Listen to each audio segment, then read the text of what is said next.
इसलिए जो अहले इल्म है वो रजा की कद्र करते हैं, लेकिन जिसको नमाज नहीं पढ़ना है, सिर्फ ढोल पीटना है, जिसको साफ ढोल बजाना है, जिसको अखाड़ा उखाड़ना है, जिसको सिर्फ ताजिया उठाना है, वो तो रजा के नाम से चिढ़ेगा ही। रजा से प्यार वो करेगा जिसको किताब से प्यार है, जिसको इल्म से प्यार है, जिसको इल्म और किताबत से प्यार है, वो रजा से मोहब्बत करेगा। और जो इल्म नहीं इसके पास है, वह ढोल से प्यार करेगा, वो अखाड़े से प्यार करेगा, वह ताजिया से प्यार करेगा, वो साहब लंगर से प्यार करेगा, वह गुस्ले कब्र को धो धो के पी करके उससे प्यार करेगा, वो चादर पोशी पे प्यार करेगा। पहले कभी कभी सुनने को मिलता था कि 100 गांव में कोई एक बंदा 10 साल के अंदर में फांसी के फंदे पे लटक गया, लेकिन आज आए दिन खुदकुशी की खबरें आ रही हैं, खाते पीते घर से खुदकुशी की खबरें आ रही हैं, सुसाइड लोग कर रहे हैं। अभी आपने देखा होगा कि कोरोना काल में सुशांत सिंह राजपूत जैसा आदमी, स्मार्ट खूबसूरत एक्टर, करोड़ों के बंगले में रहने वाला बंबई का, वो अपने ही घर में फांसी के फंदे पे लटक गया। आपने सुना होगा कि 30 साल की ड्रीम गर्ल, जिसको देखने के लिए करोड़ों नौजवान बेताब रहते थे, उसकी सड़ी हुई लाश उसके अपने घर से बाहर निकली। आए दिन इस तरह की खबरें आ रही हैं। पटना में एक आदमी के पास 1 दर्जन घर, 1 दर्जन दुकानें, गोल्ड और सिल्वर की, सोने चांदी की दुकानें, यानी जौहरी था वो, गैर मुस्लिम। इतना खूबसूरत बंगला के साहब क्या किसी फिल्म स्टार का बंगला होगा। उसका सफर मसूरी, नैनीताल, डल झील, कश्मीर नहीं, इस बार अमेरिका, तो अगले साल जर्मनी, अगले साल साहब मलेशिया, अगले साल इंडोनेशिया। पैसों की फरावानी है। वो जिसके पास पैसे नहीं है वो इस बार अजमेर, अगले बार क्लियर शरीफ, अगले बार बरेली शरीफ, फिर उसके बाद बिहार शरीफ। जो दीनदार किस्म के लोग हैं, जिसके पास पैसे हैं, वो इस बार वाशिंगटन डीसी, अगले बार लॉस एंजलिस, फिर तीसरे साल मलेशिया, फिर उसके बाद इंडोनेशिया, थाईलैंड, यानी पूरी दुनिया का भ्रमण करना। रास्ते में लोग कहते हैं कि हम अब तक 25 कंट्रीज का सफर कर चुके हैं, कोई कहते हैं हम 50 कंट्रीज देख चुके हैं। औरतें सब बातें करती हैं, अब तक हम लोग 15 ममालिक का सफर कर चुके हैं। यानी अब ये भी एक हॉबी बन गया, यानी घूमने का एक शौक लोगों को पैदा हो गया।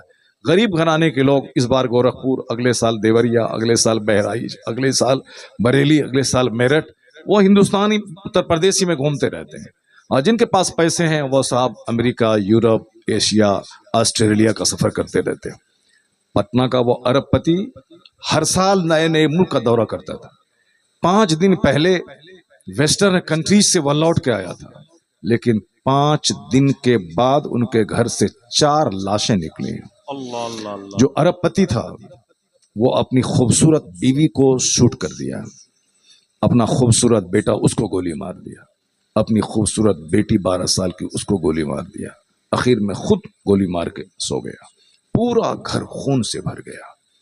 सुबह के 10 बजे जब घर नहीं खुला, तब दरबान ने उनके दूसरे मोहल्ले के दूसरे भाई को फोन किया, सोचा जरूर कुछ अंदर हुआ है। उनके भाई आए, दरवाजा खटखटाया, नहीं खुला, पुलिस वाले को साथ लाया, दरवाजा तोड़ा गया तो देखा कि पूरा घर खून से भरा है और चारों लाश पड़ी हो गई। एक रिक्शा चलाने वाला अगर जहर खा के बता, बैठ के गौर से सुनो, वरना सारी जिंदगी नाचते रहोगे और शहर दर शहर 2 पैसे कमाओगे, न जी भर के सजदा करोगे, न जी भर के तिलावत करोगे और इसी तरह मर जाओगे।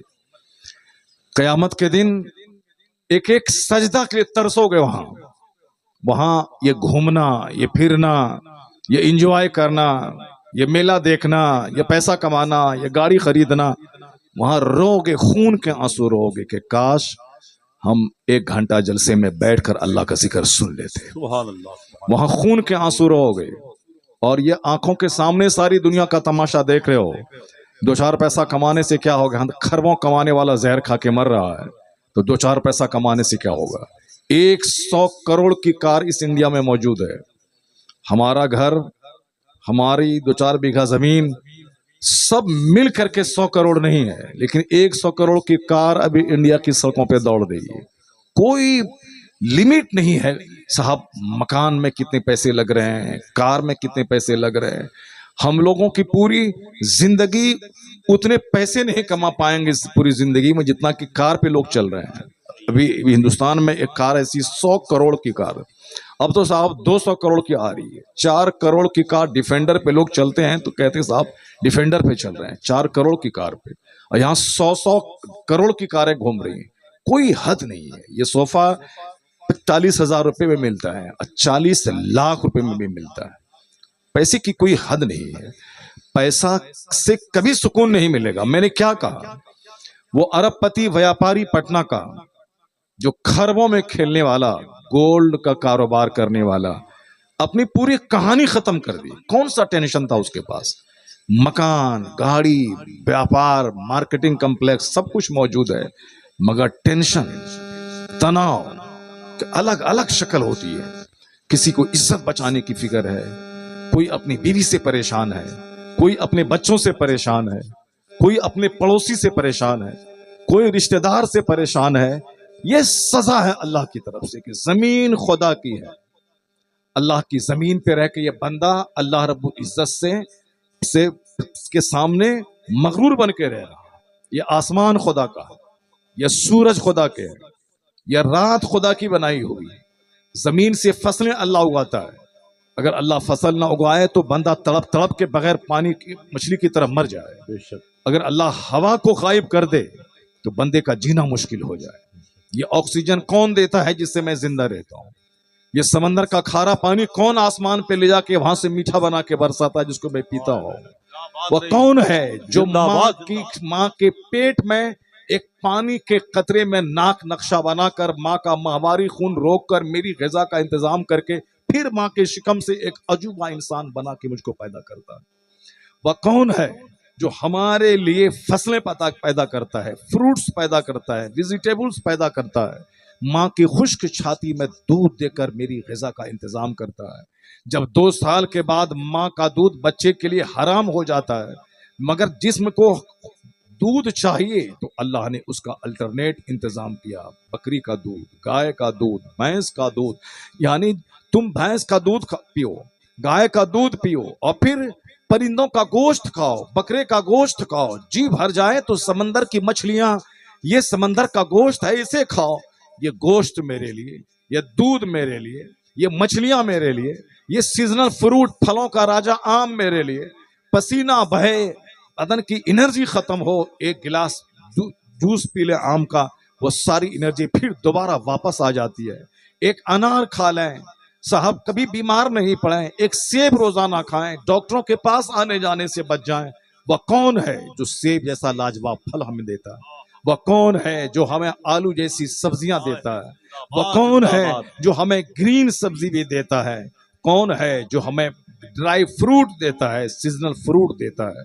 वह कौन है जो हमारी हड्डी, हमारे पुट्ठे, हमारी रगें, हमारी नसें, हमारे आसाब, हमारे गोश्त, हमारे पोस्ट को मजबूत करने के लिए सीजन पे, जाड़े के मौसम की ग़िज़ा अलग, गर्मी के मौसम की ग़िज़ा अलग, बरसात के मौसम की ग़िज़ा अलग, वह कौन देता है? ये बंदा सोचता नहीं है। ज़मीन खुदा की, आसमान खुदा का, रोज़ी खुदा की, पानी दिया हुआ खुदा का, आग दी हुई खुदा की, हवा खुदा की, ये सारी नेमत अल्लाह की। और बंदा सारा काम सिर्फ शैतान की मर्जी के मुताबिक करता है। वह काम जो रहमान को नापसंद हो, वह काम जो अल्लाह के महबूब को नापसंद हो, वह काम जो खुदा के अजाब को भड़का दे, वह काम जो अल्लाह के कहर गजब को दावत दे, तो अल्लाह की जमीन पे ज़िना, अल्लाह की जमीन पे शराब, अल्लाह की जमीन पे धोखा, अल्लाह की जमीन पे सूद खोरी का सिस्टम, अल्लाह की जमीन पे नफरतों का बाजार गरम, तो अल्लाह क्या करेगा? आसमान से रहमतों की बारिश बरसाएगा, जमीन से सुकून और चैन की फसलें पैदा करेगा। जब जमीन खुदा की, आसमान खुदा का और काम होगा शैतान की मर्जी के मुताबिक, तो अल्लाह जहन्नम की आग में तो मरने के बाद जलाएगा। उसकी एक झलक इस दुनिया में दे रहा है कि अल्लाह सुकून को छीन लिया, चैन को छीन लिया और फिर पीस को छीन लिया, ताकि बंदे को पता चले कि हमने दौलत मांगी थी, सुकून कहाँ मांगा था? हमने गाड़ी मांगी थी, सुकून कहां मांगा था? हमने तो महल मांगा था, सुकून कहां मांगा था? सुकून जिसने मांगा था तो हमने उसे झोपड़ी में सुकून दिया, हमने उसे दरिया के किनारे सुकून दिया, हमने नमक रोटी में सुकून दिया। सुकून तो मोइनुद्दीन अजमेरी का बाप मांगा था, तो हमने उसे झोपड़ी में वो सुकून दिया कि बड़े बड़े बादशाह उस झोपड़ी की मिट्टी को अपनी आंखों का सुरमा बना दे।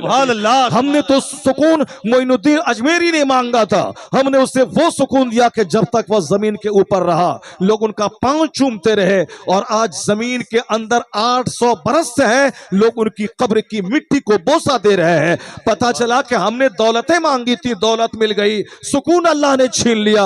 और अगर सुकून अगर मांगते तो हम तिलावत करते, हम जिक्र करते, हम दुरूद पढ़ते, अल्लाह का जिक्र करते, मदरसों मस्जिदों खानकाहों को आबाद करते। सुकून महल में नहीं मिलता, फकीरों की मजलिस में बैठने से अल्लाह सुकून अता फरमा देता। बेशक नारे तकबीर, नारे रिसालत, इस्लाहे मुआशरा कॉन्फ्रेंस।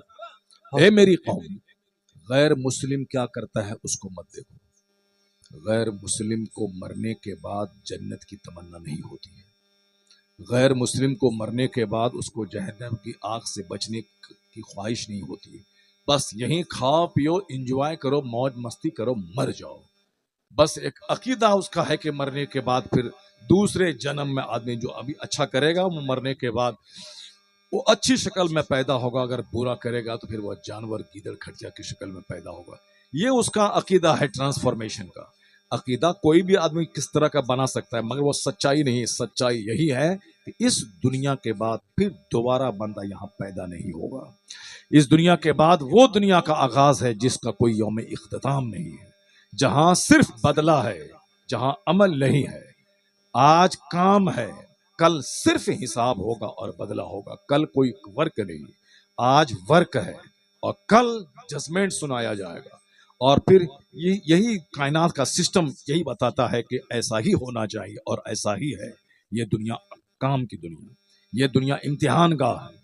ये दुनिया की सारी चीजें अल्लाह ने देख करके हमें आजमाइश में डाल दिया है, और इसी के काम पे जन्नत का इन्हिसार है और इसी दुनिया के काम पे जहन्नम का इन्हिसार है। जैसा आप यहाँ काम करेंगे मरने के बाद वैसा ही आपको इनाम मिलेगा। जिस तरह से आप जिएंगे, ये जीना आने वाली आग को दावत दे रहे हैं या फिर आने वाले बाग में जाने की आप तैयारी कर रहे हैं, इसी दुनिया पे डिपेंड करता है। ये दुनिया मजरातुल आखिरा है, ये दुनिया आखिरत की खेती है। ये इस्लामी अकीदा है, इस्लाम सिखाता है। कुरान शरीफ में 114 सूरतें हैं, हर सूरत में सिर्फ आखिरत की बात है। दुनिया की बातें कम है, सिर्फ आखिरत की बात है। सूरह फातिहा, मालिक यौमिद्दीन यानी रोजे जजा का मालिक, owner of the day of judgement, यानी वो दिन जिस दिन फैसला होगा, इंसाफ होगा, पाई पाई का हिसाब होगा। सूरह जिलजाल पढ़ें, सिर्फ आखिरत की बात। इज़ा ज़ुलज़िलतिल अर्दु ज़िलज़ालहा व अखरजतिल अर्दु अस्क़ालहा व क़ालल इंसानु मा लहा। जिस दिन जमीन हिला दी जाएगी, जमीन अपने बोझ को निकाल के फेंक देगी। जिस दिन यह जमीन अपनी खबरें बताएंगी कि इसकी पीठ पे बैठकर चंद लोगों ने अल्लाह का जिक्र सुना, इस जमीन की पीठ पर बैठ के सजदा किया, या इस जमीन की पीठ पर बैठ के गीबत की मजलिस सजाई, या इस जमीन की पीठ पर ज़िना किया, शराब पिया, सूद के कारोबार कागज में लिखे गए। ये जमीन गवाही देगी सीसी कैमरा की तरह। इस जमीन को अल्लाह ने बनाया है इस तरह कि यौम अज़ीन तुहद्दिसु अखबारहा, जिस दिन यह जमीन अपनी खबरें बताएगी। इसलिए अल्लाह वाले इस जमीन को सजदों से भरते हैं। कोई अल्लाह वाले हैं जो 10-10 हजार मस्जिदों में उन्होंने सजदा किया है ताकि मस्जिदें गवाह रहे। वो जंगल जाते हैं, वो जंगल में सजदा करते हैं ताकि वो जंगल गवाह रहे। पेड़ पौधे को पकड़ के कलमा पढ़ते हैं, कलमा शहादत, कि मैं गवाही देता हूं कि सिवाय खुदा की कोई माबूद नहीं, और मैं गवाही देता हूं कि मोहम्मद अरबी अलैहिस्सलाम अल्लाह के बंदे और उसके रसूल है। ये दरख्त पकड़ के कहते हैं ताकि दरख्त क़यामत के दिन गवाही दे। वह जमीन पे सजदा करते हैं ताकि जमीन गवाही दे। ये बताइए कि इसके बरक्स जो जमीन पर बैठकर गाने सुने हों, जो 2-4 घंटे तक रील देखे हों, उस रील में घिनौनी तस्वीरें देखे हों, जो रात के सन्नाटे में बैठकर यहाँ अल्लाह का जिक्र हो रहा है, और चंद छोकरे लुच्चे लफंगे जो दिन भर मोबाइल चलाए हैं फिर भी पेट नहीं भरा है उसका, और वह मोबाइल लेके बैठ करके उस कोने में जाके रील देख रहे हैं। यहाँ कुरान बयान किया जा रहा है, हदीस बयान हो रही है, और वो वहां जाके रील देख रहा है। ये वो दिमाग है जो खराब हो चुका है, जिसके बारे में हुजूर ने कहा था 1400 साल पहले, आखिर जमाने में लोगों की अक्लें छीन ली जाएंगी, लोग पागल दीवाना हो जाएंगे। दीवाना ही तो है, रोजाना बदबख्त सोता था और आज जलसे के नाम पे जाकर तकदीर जगाने का वक्त आया है। ये मोबाइल लेके उस कोने में बैठा हुआ है, ये मोबाइल लेके बाजार में घूम रहा है, 1 लाख का मोबाइल लेके ये घूम रहा है, अमेरिका के लोग 10-10 लाख का मोबाइल लेके उस मोबाइल से वर्क करते हैं। इसी हिंदुस्तान में 22 साल का लड़का अभी 1 महीना पहले वो डीएम बन गया इसी मोबाइल का इस्तेमाल करके। जब उनसे पूछा गया कि तुम 22 साल में, यहाँ तो 38 साल की उम्र में लोग डीएम नहीं बन पाते हैं और साथ 10-10 बार 5-5 बार आईएएस एग्जाम देते हैं फिर भी नहीं निकाल पाते हैं, और तुम 22 साल की इस नन्ही सी उम्र में फर्स्ट अटेम्प्ट में, पहली कोशिश में ये आईएएस ऑफिसर बन गया, आईएएस निकालने में कामयाब हो गया। उनकी मां ने कहा था कि मेरा बेटा होली और दिवाली नहीं जानता था, सारा समाज होली मनाता था, मेरा बच्चा किताब पढ़ता था। समाज के सारे लोग दीपावली में पटाखा छोड़ते थे मगर मेरा बेटा इसी सीढ़ी पर बैठकर किताब पढ़ता था। जाहिर सी बात है, जो किताब का सच्चा आशिक और प्रेमी हो जाए और होली और दिवाली को नहीं जाने, वही बच्चा 22 साल की उम्र में अब डीएम बन गया पूरे हिंदुस्तान। ये कोई ख्वाब नहीं है, इमेजिनेटिव बात नहीं है, कोई काल्पनिक बात है, मगर रियल बात। कल मैं उसी कानपुर शहर में था, मैंने कहा तुम्हारे शहर का एक गैर मुस्लिम लड़का अगर वह 22 साल में डीएम बन सकता है, जब वह होली दिवाली सबको छोड़ दे, हमारे बच्चे आशिक बन गए हैं, हमारे बच्चे साहब वो गली कूचे के आशिक बन गए। वो साहब पढ़ने गए थे, वहां से किसी लड़की को ले आया, वो लड़की का आशिक बन गया। लड़की का आशिक बनोगे तो चपरासी भी नहीं बन पाओगे, जब किताब के आशिक बनोगे तो डीएम बन जाओगे। जो किताब का आशिक बनेगा वो डीएम बन जाएगा।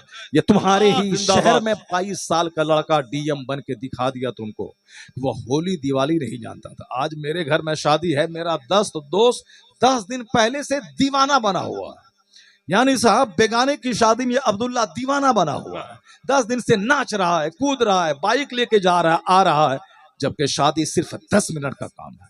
शादी सिंपल रहे, 10 लोग जमा रहे, इजाब कबूल हो जाए। और शादी में हल्दी की रस्म, मेहंदी की रस्म, ये रस्म वो रस्म, कपड़ा खरीद की रस्म, दही चूड़ा भेजने की रस्म, मछली भेजने की रस्म, ये सारी रस्में हमने हिंदुओं और काफिरों से सीखा। हमने वक्त बर्बाद करने के लिए सीखा है, जबकि होना यह चाहिए था कि रिश्ता लगे, रात हो तो रात, दिन हो तो दिन, फौरन इजाब कबूल करवा दे।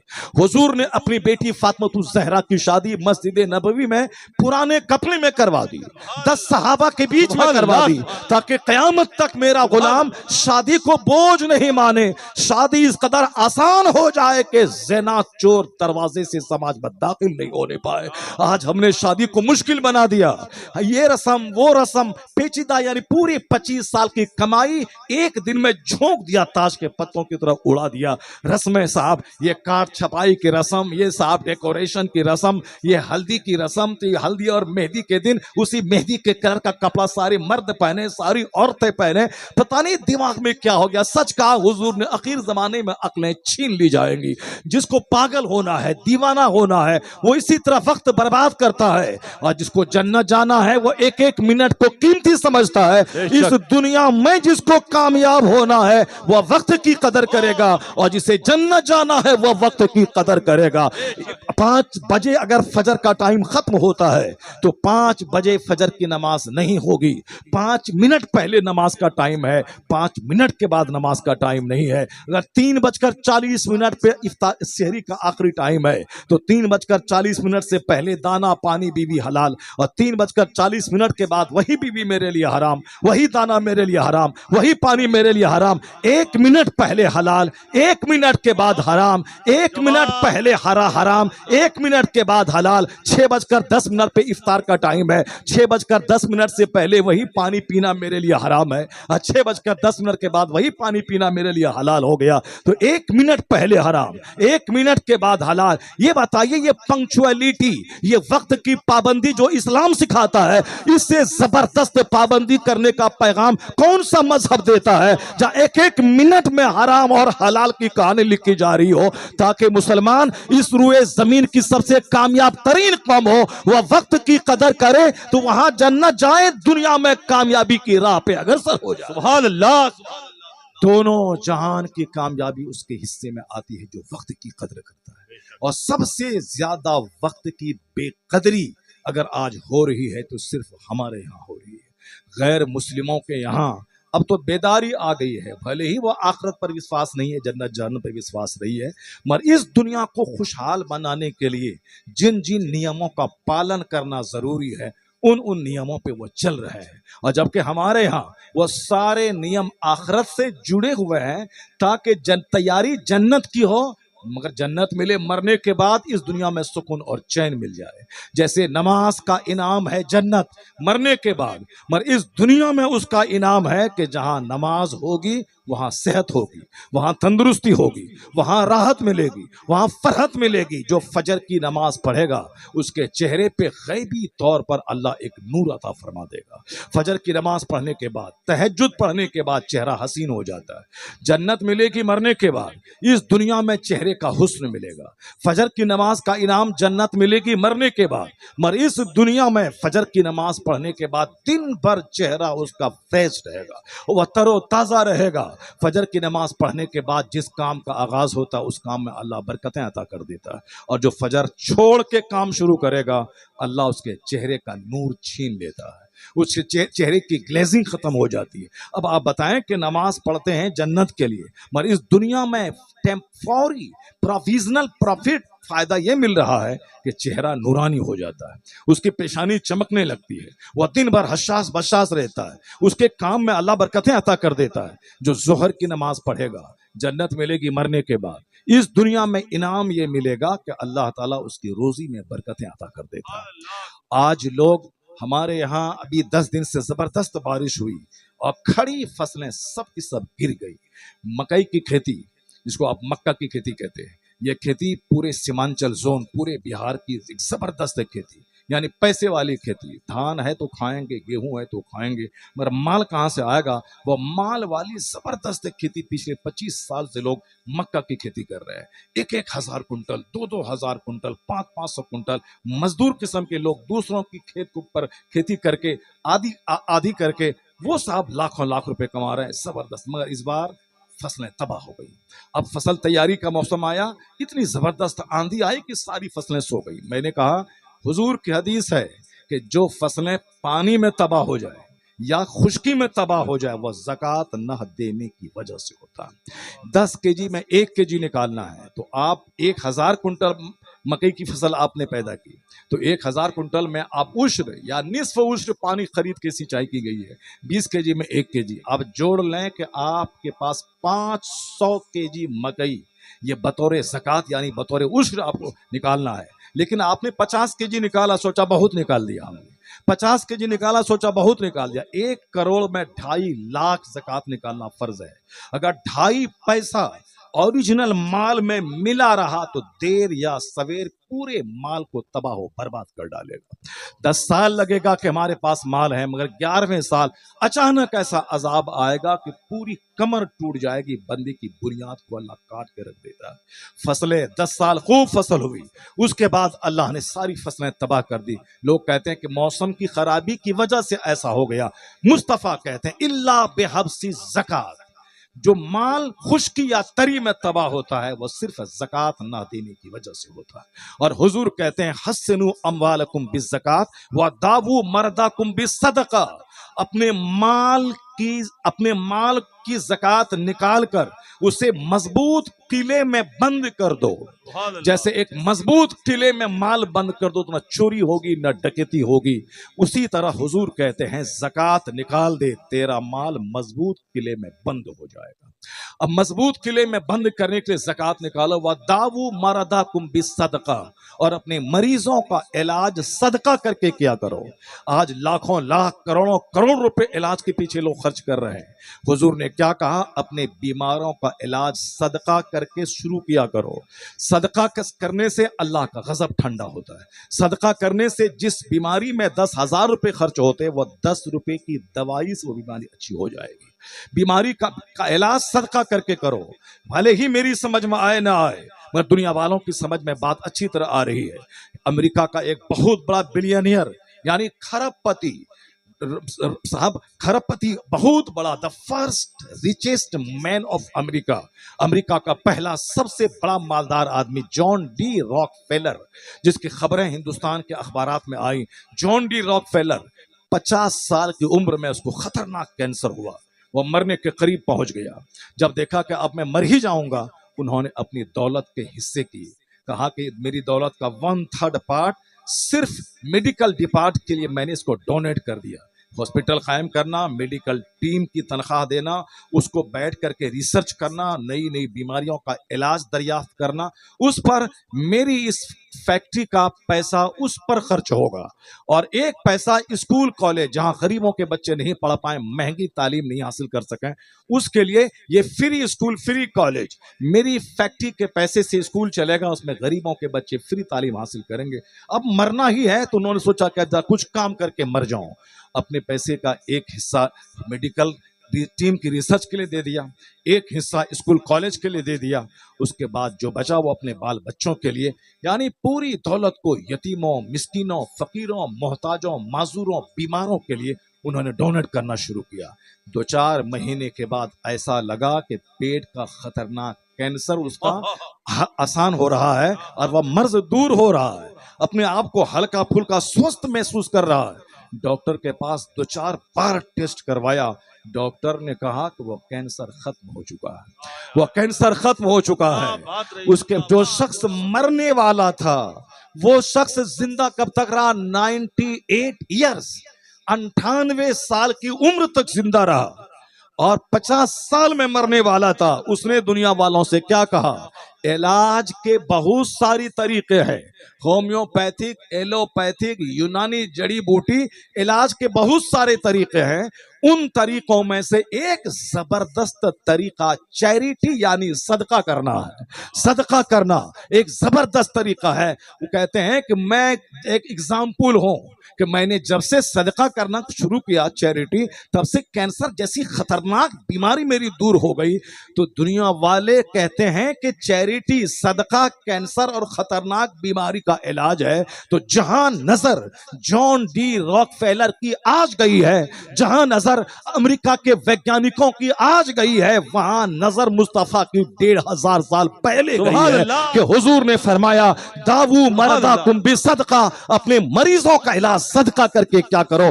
इसलिए आला हजरत की माने कोई थिंकर बड़ा नहीं, कोई रिसर्चर बड़ा नहीं, कोई बहुत बड़ा प्रोफेसर बड़ा नहीं, कोई डॉक्टर बड़ा नहीं, सबसे आला व औला हमारा नबी, सबसे बाला व वाला हमारा नबी। सारे ऊंचों में ऊंचा समझिए जिसे है, उस ऊंचे से ऊंचा हमारा। नारे तकबीर, नारे रिसालत। जॉन डी रॉकफेलर, ये कोई कहानी नहीं है। रील पे, व्हाट्सएप पे रील घुमा घुमा के जो हमारे बंदे देख रहे हैं एंजॉय की खातिर, ये सिर्फ अपनी आंख को खराब कर रहे हैं, अपना दिमाग खराब कर रहे हैं, अपना वक्त बर्बाद कर रहे हैं। जितनी देर वो रील देखेंगे उतनी देर मगर 10 बार दुरूद पढ़ ले तो सेहत और रोजी में बरकत यहां मिलेगी, मरने के बाद मुस्तफा की शफात और जन्नत में मिलेगी। मगर बिला वजह टाइम बर्बाद करना, बिला वजह की बातें, बिला वजह वक्त को बर्बाद करना, कुछ सोच नहीं है कि जिंदगी का परिंदा महवे प्रवाज है। मैं बड़ी तेजी के साथ मौत की तरफ बढ़ रहा हूं, मैं बड़ी तेजी के साथ कब्र की तरफ बढ़ रहा हूं। जिस दिन मैं पैदा हुआ उसी दिन मेरी फुल उम्र है।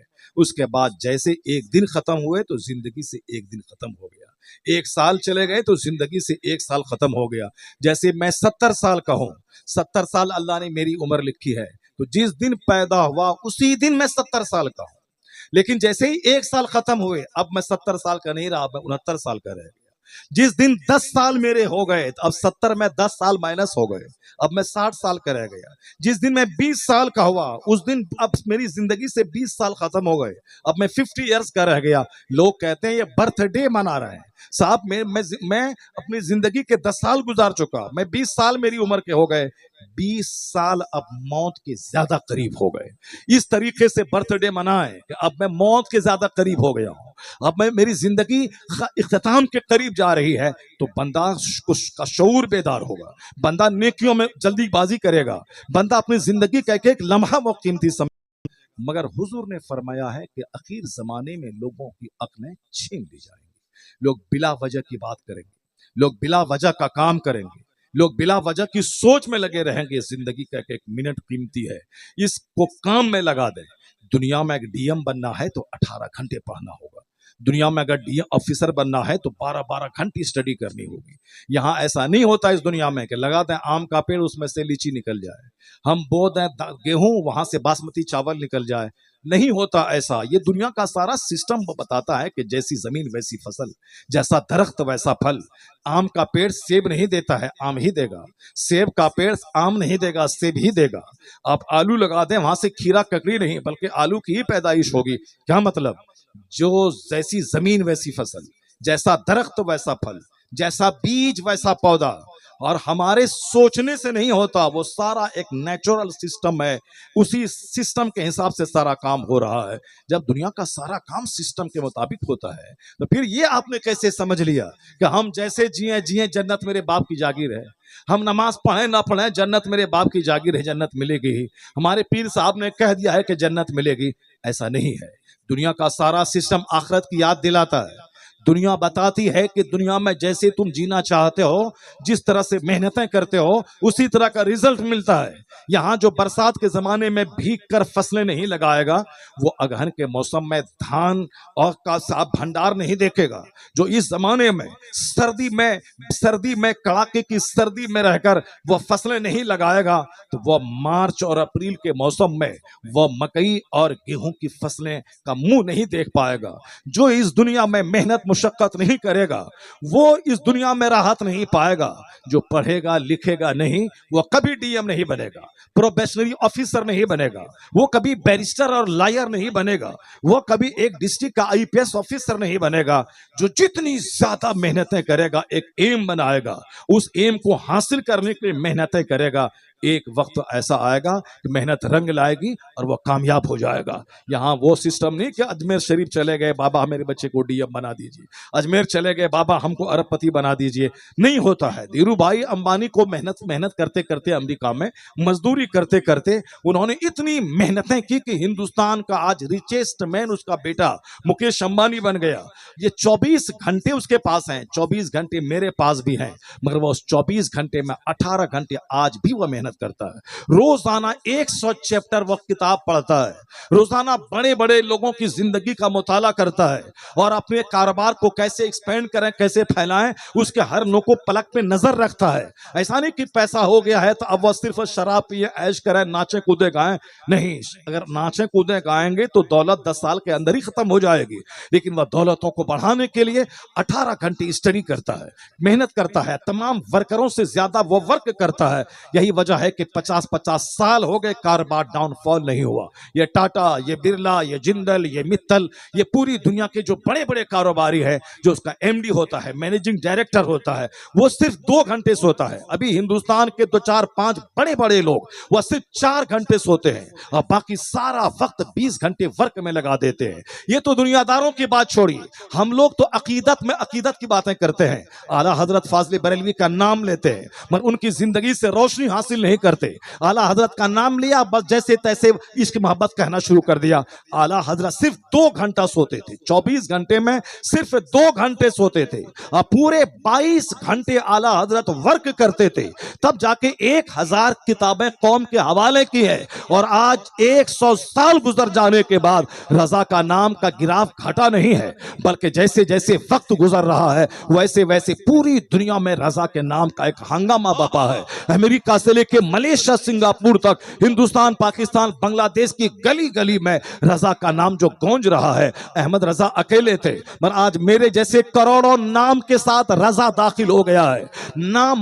मकान के नाम में रजा मंजिल, मस्जिद के नाम के साथ रजा जामा मस्जिद, खानकाहों में खानकाह आलिया, कादरिया, रजविया, आदमी के नाम के साथ ये अख्तर रजा, इस्माइल रजा, मोहसिन रजा, शमीम रजा, एहसन रजा, ये एक रजा है। करोड़ों नाम के साथ वो रजा दाखिल हो गया है। कौन है जो दलाली करके रजा के नाम को हर नाम के साथ जुड़वाता है? दलाली करने से ऐसा होगा कि दुनिया के करोड़ों घर में रजा का नाम पहुंच जाएगा? नहीं।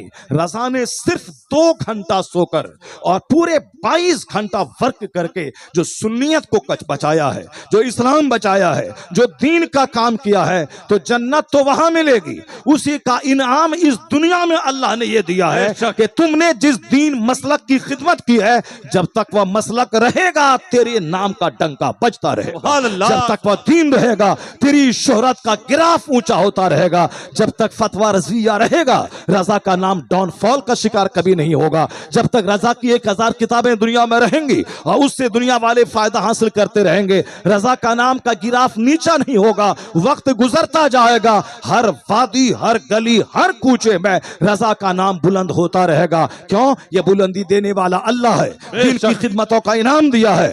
जिसको अल्लाह इज्जतें दे उसको कोई दबा नहीं सकता। नहीं देखा आपने ये देवबंद वाले रजा के दुश्मन, ये सहारनपुर वाले रजा के दुश्मन, ये अलीगढ़ का मॉडर्न पढ़ा लिखा रजा का दुश्मन, ये जाहिल खानकाहों के गद्दी नशी रजा का दुश्मन। ये रजा क्योंकि अहले तहकीक है, वो मुहक्किक है, मुतब्बिर है, इसलिए जो अहले इल्म है वो रजा की कद्र करते हैं। लेकिन जिसको नमाज नहीं पढ़ना है, सिर्फ ढोल पीटना है, जिसको साफ ढोल बजाना है, जिसको अखाड़ा उखाड़ना है, जिसको सिर्फ ताजिया उठाना है, वो तो रजा के नाम से चिढ़ेगा ही। रजा से प्यार वो करेगा जिसको किताब से प्यार है, जिसको इल्म से प्यार है, जिसको इल्म और किताबत से प्यार है, वो रजा से मोहब्बत करेगा। और जो इल्म नहीं इसके पास है वह ढोल से प्यार करेगा, वो अखाड़े से प्यार करेगा, वह ताजिया से प्यार करेगा, वो साहब लंगर से प्यार करेगा, वह गुस्ले कब्र को धो धो के पी करके उससे प्यार करेगा, वो चादर पोशी पे प्यार करेगा। लेकिन अहले तहकीक वह फतवा से प्यार करेगा, वह टीचिंग और राइटिंग से प्यार करेगा। तो रजा का गिराफ ऊंचा इसलिए हो रहा है कि हजारों दुश्मनों के बीच में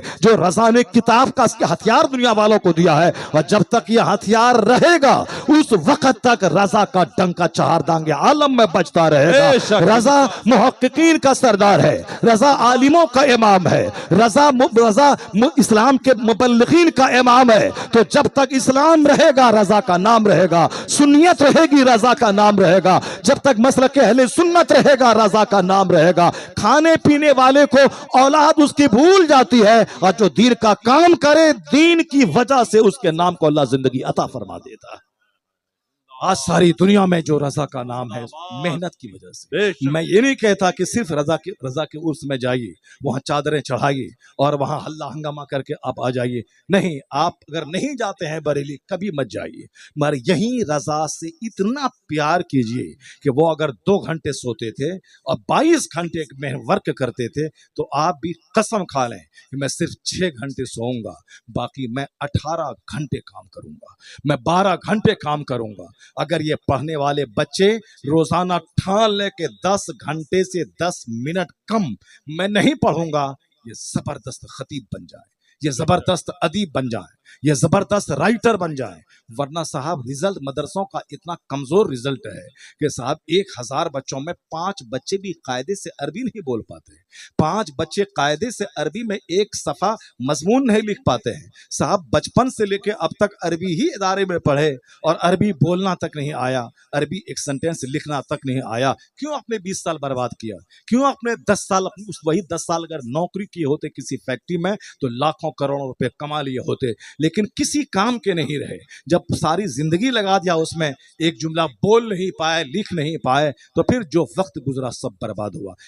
कोई सिस्टम नहीं है, बस ऐसे बगैर सिस्टम के, बगैर मकसद के, बगैर गोल के पढ़ रहे। कुरान खाने गया, 10 पैसे मिले, टोपी खरीद लिया, चप्पल खरीद लिया, बस साहब रात जब मिला सो गए, जब मिला खा गए, दावत खाने गए, वहां से आया सो गए, क्लास में बैठ करके साहब पीछे गपशप कर रहे हैं। नहीं होगा, अपने बच्चे को एक एम बनाना होगा, इसको डीएम बनाना है, इसको लॉयर बनाना है, इसको प्रोफेसर बनाना है, इसको बड़ा खतीब बनाना है, इसको बड़ा राइटर बनाना है। तो बनाना है, एम हुआ। अब उस एम को हासिल करने के लिए वक्त को डिवाइड करना है कि उस वक्त तक पेट में एक दाना नहीं डालना है जब तक कि वह 3 पारे कुरान ना पढ़ ले, जब तक कि वह 10 पेज दिनियात का ना पढ़ ले। उस वक्त तक मैं चाय पानी तक पेट में नहीं डालूंगा जब तक मैं 10 हदीस याद नहीं कर लूं, जब तक मैं बाहर शरीयत का 5 पेज नहीं पढ़ लूं, जब तक मैं सबक याद नहीं कर लूं, जब तक मैं कुरान पाक के तफसीर का एक चैप्टर नहीं पढ़ लूं। एक गोल सेट करें, उसी हिसाब से मजनू बन जाएं। मरने से पहले पहले आप एक जबरदस्त मुसन्निफ बन जाएंगे, जबरदस्त अदीब बन जाएंगे, जबरदस्त आप एक साले इंसान बन जाएंगे। उस वक्त तक हम नहीं खाएंगे जब तक कि फजर की नमाज के बाद 100 बार कलमा नहीं पढ़ लें, 100 बार दुरूद नहीं पढ़ लें। तो जन्नत मिलेगी वहां, चेहरे पे नूर नूर यहाँ मिलेगा, सेहत यहाँ मिलेगी, औलाद में बरकतें यहाँ मिलेगी। क्या कहा गया? जो जोहर की नमाज पढ़ता है अल्लाह उसकी रोजी में बरकतें अता कर देता है, और जो जोहर पाबंदी से छोड़ता है उसकी रोजी से बरकतें खत्म हो जाएंगी, अल्लाह ताला उसकी रोजी से बरकतें छीन लेता है। जो अस्र की नमाज छोड़ता है अल्लाह उसके बदन से ताकत को छीन लेता है। क्या मतलब?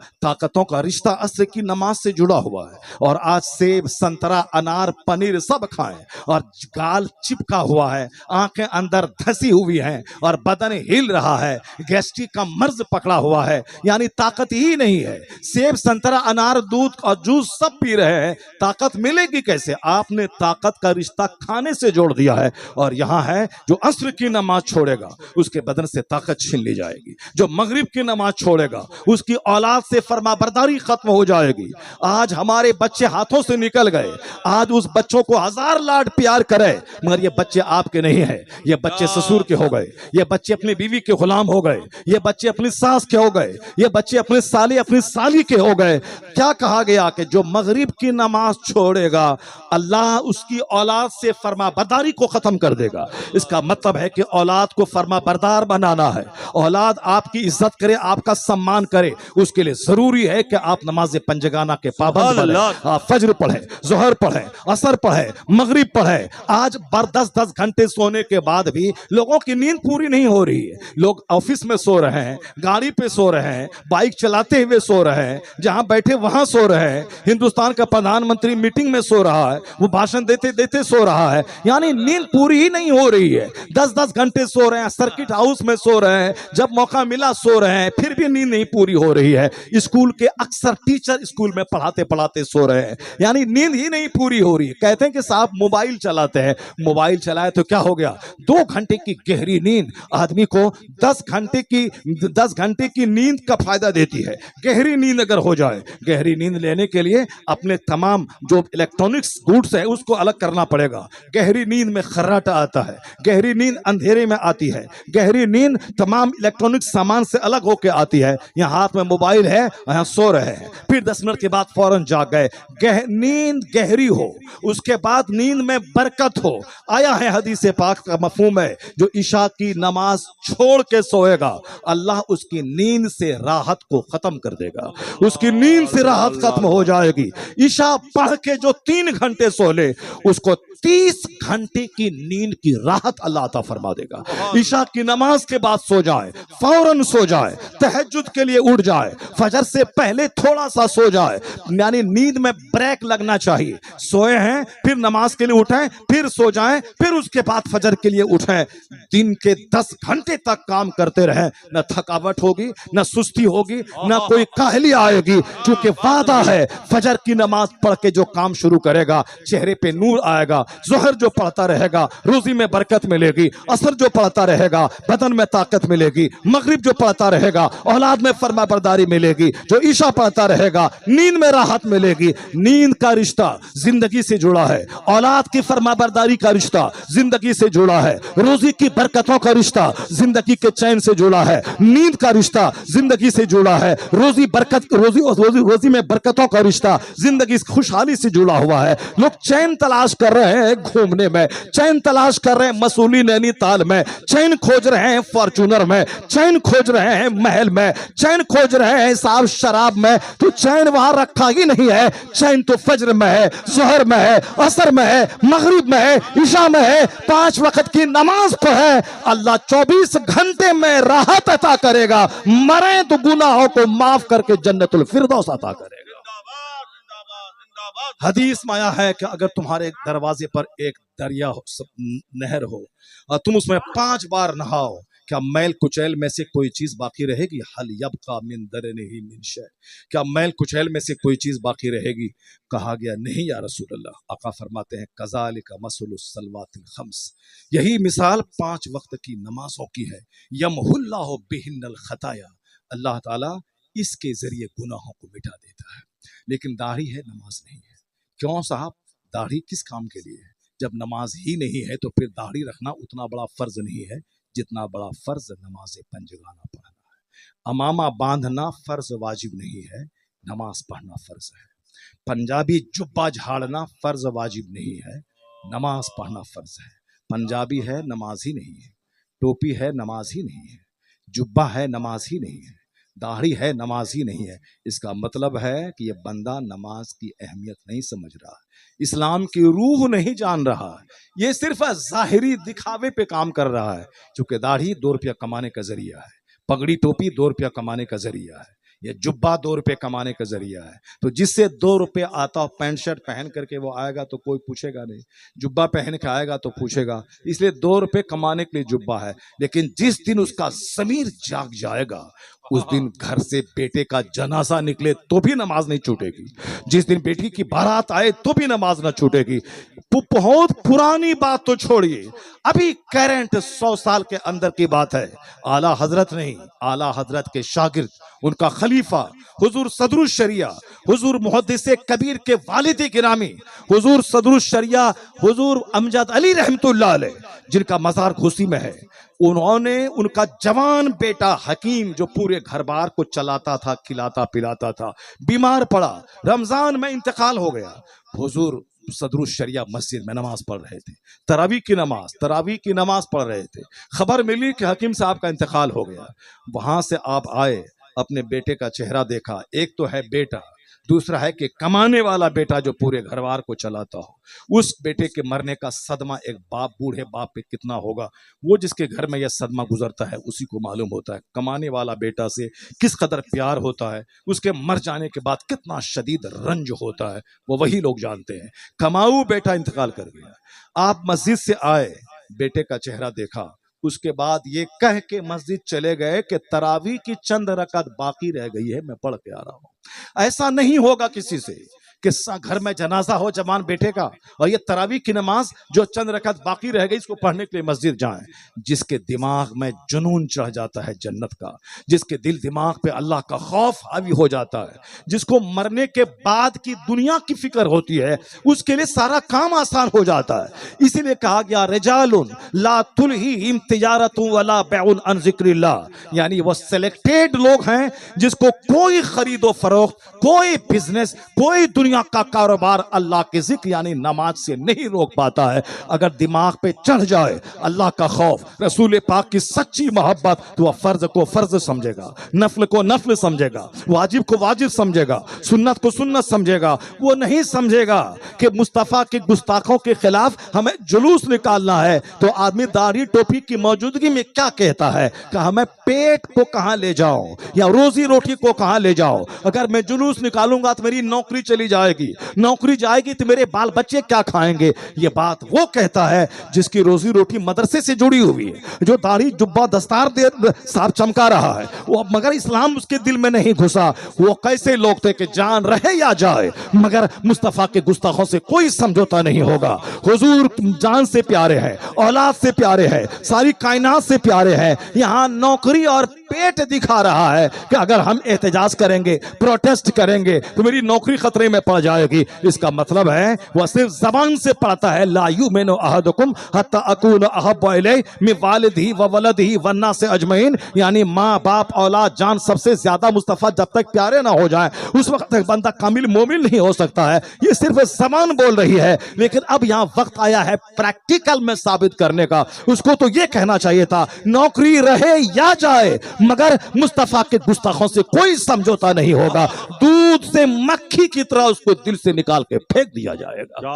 ये आला हजरत की बातें सिर्फ एक किताब में रहती हैं। मैंने एक मिसाल दिया, नमाज रोजे से बड़ा फर्ज है, नमाज हज से बड़ा फर्ज है, नमाज ज़कात से बड़ा फर्ज है। ज़कात सब पर फर्ज नहीं है, नमाज सब पर फर्ज है। हज सब पर फर्ज नहीं है मगर नमाज सब पर फर्ज है। जरा देखें नमाज के ताल्लुक से कितनी सुस्ती है। जलसा हो रहा है, मस्जिद में नमाज ही नहीं है। साहब कॉन्फ्रेंस से बड़ी बड़ी हो रही है, साहब फला साहब चिला साहब, मस्जिद ही वीरान है। मस्जिद जब उजड़ेगी तो उस गांव में किसी घर में बरकतें नाज़िल नहीं होंगी। मस्जिद की आबादी से बरकतों का रिश्ता जुड़ा हुआ है, नमाज पंजगाना से बरकतों का रिश्ता जुड़ा हुआ है, मस्जिद की अजान से बरकतों का रिश्ता जुड़ा हुआ है। और आज जिंदगी उजड़ गई, लोग जहर खा के मर रहे हैं, साहब खुदकुशी कर रहे हैं, फांसी के फंदे पे लटक रहे हैं, मरेंगे और दुनिया में तबाही आएगी। कभी कोरोना ने तबाही मचाई, कभी साहब सैलाब तबाही मचाता है, कभी जलजला तबाही मचाता है। अल्लाह बंदों की औकात याद दिला के कहता है, मेरे बंदे तुम मेरी जमीन पे ढठाई के साथ मत जीना, और ये मत समझना कि अल्लाह फौरी नहीं पकड़ता है तो अल्लाह नहीं है। अल्लाह के नजदीक 10 साल 1 सेकंड है, 15-20 साल 1 सेकंड है। जब अल्लाह फिरौन जैसे सरकश और मगरूर को 400 साल की लंबी छूट दिया, 4 साल नहीं, 40 साल नहीं, 400 बरस, लेकिन जब अल्लाह ने पकड़ा उस जालिम की बुनियाद को काट के रख दिया, उसे दरिया में डुबा के तड़पा तड़पा के मार दिया। वो कहता रहा कि अब मैं ईमान लाया, अब मैं ईमान लाया, अब मैं ईमान लाया। अल्लाह ने कहा नहीं, अल-आना वक़द असैत क़ब्लु व कुन्त मिनल मुफ़्सिदीन, अभी तू ईमान लाता है, इससे पहले तू फसादी था। आज मैं तेरी डेड बॉडी बचाऊंगा ताकि जो तेरे बाद आएंगे वो जान जाए कि मगरूर का अंजाम क्या हुआ। आज कई 100 साल से फिरौन की डेड बॉडी मिस्र के म्यूजियम में मौजूद है, सड़ी हुई हड्डी के ढांचे की शक्ल में। अल्लाह ने कहा था कि फलयौम नुनज्जी का बेबदन का ले तकून लेमन खल्फ का आया, आज मैं तेरी लाश बचाऊंगा ताकि जो लोग तेरे बाद आएंगे वो जान जाएंगे कि मगरूर और मुतकब्बिर का अंजाम क्या हुआ। मैं कहता हूं अल्लाह के नजदीक 100 साल 1 सेकंड है। अल्लाह ताला फौरी बंदों को नहीं पकड़ता है, इसीलिए बंदा थोड़ा सा ढीठ हो जाता है।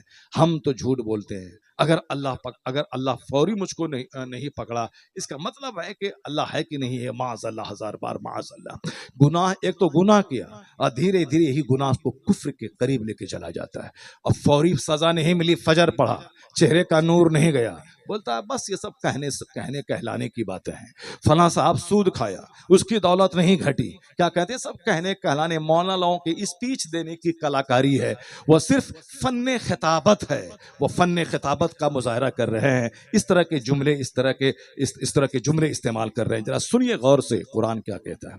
फलम्मा नसू मा ज़ुक्किरू बिही फतहना अलैहिम अब्वाब कुल्लि शै।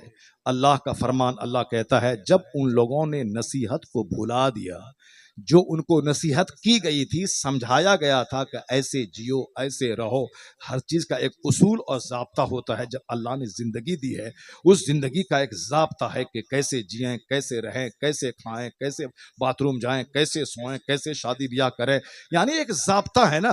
तो जो हमारा पैदा करने वाला है वो हमें ज़ाब्ता दिया है, और ज़ाब्ता दिखाने के लिए, सिखाने के लिए, पढ़ाने के लिए अपने नुमाइंदा, अपने पैगम्बरों को भेजा है। और वह इंसान की शक्ल में आकर के उन्होंने एक अच्छी फाइनेस्ट लाइफ गुजार के दूसरों के लिए मॉडल बन के बताया है कि कैसे समाज में रहना है, कैसे पड़ोस से सलूक करना है, कैसे माँ बाप का एहतराम करना है, कैसे मियाँ बीवी के रिश्ते में एतदाल कायम करना है, कैसे सोशल लाइफ, कैसे डोमेस्टिक लाइफ, कैसे इंडिविजुअल लाइफ, कैसे कलेक्टिव लाइफ कैसे गुजारनी है, वो सब कुछ पैगंबर ने करके बताया। और एक आदर्श, एक पैगाम, एक मार्गदर्शन वो अपने अहकामात और हिदायत और हदीस की सूरत में वो अपने गुलामों के लिए छोड़ के पैगंबर चले जाते हैं, ताकि इस तालीमात से रोशनी गुलाम हासिल करते रहे। अब जरा गौर से सुनिए कि अल्लाह रब्बुल इज़्ज़त ने जो नियमावली दी है बंदों को, उस नियमावली से हट के लोग जीते हैं, और फिर कहते हैं धीरे धीरे फिर अल्लाह पर से यकीन खत्म हो जाता है कि अल्लाह है कि नहीं। माज़र, इसलिए कहा गया एक गुनाह करने के बाद एक छोटा सा काला धब्बा होता है, जल्दी से तौबा कर ले वो धब्बा खत्म हो जाता है। लेकिन जब बंदा दूसरा गुनाह करता है वो धब्बा थोड़ा सा बढ़ जाता है। अगर फौरी तौबा कर ले वो साफ हो जाता है, लेकिन अगर फिर तौबा नहीं किया, फिर तीसरा गुनाह किया, वह स्पॉट और थोड़ा बढ़ जाता है। अगर तौबा किया तो धीरे धीरे वो मिट जाता है, लेकिन नहीं किया तो वह पूरे सीने को जंग आलूद कर देता है। अब बंदा गुनाह करता था, ज़िना, शराब, सूद, लेकिन अब एक कदम आगे जाके बोलेगा कि नहीं, कोई खुदा है नहीं, अगर होता तो हमारी पकड़ करता, नहीं पकड़ किया, इसका मतलब है कि नहीं है। माज़अल्लाह, पहले गुनाह किया, फिर यही गुनाह उसको कुफ्र के करीब ले गया। इसलिए कहा गया है कि छोटे गुनाह को भी गुनाह समझ के मत करना।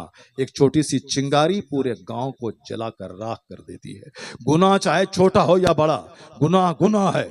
जो गुनाह छोटे गुनाह से नहीं बचना चाहता वो शौक से बड़ा गुनाह कर लेता है। जरा सुनिए अल्लाह क्या कहता है। अल्लाह कहता है फलम्मा नसू मा ज़ुक्किरू बिही फतहना अलैहिम अब्वाब कुल्लि शै। एक बहुत बड़ी मिसअंडरस्टैंडिंग, एक बहुत बड़ी गलत फहमी लोगों की है। वो ये है कि साहब फलां तो सूद खाता है, 10 20 साल 50 साल से खा रहा है, मगर फिर भी उसकी दौलतें खत्म नहीं हो रही हैं।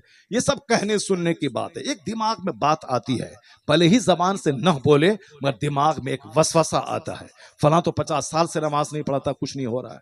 फलां तो 50 साल से ज़कात ही नहीं निकालता है, कुछ नहीं हो रहा है। ये इस तरह की बातें सोच दिमाग में आती हैं। अब इस सोच की जड़ें कट जाएंगी जब इस आयत करीमा पे गौर करेंगे।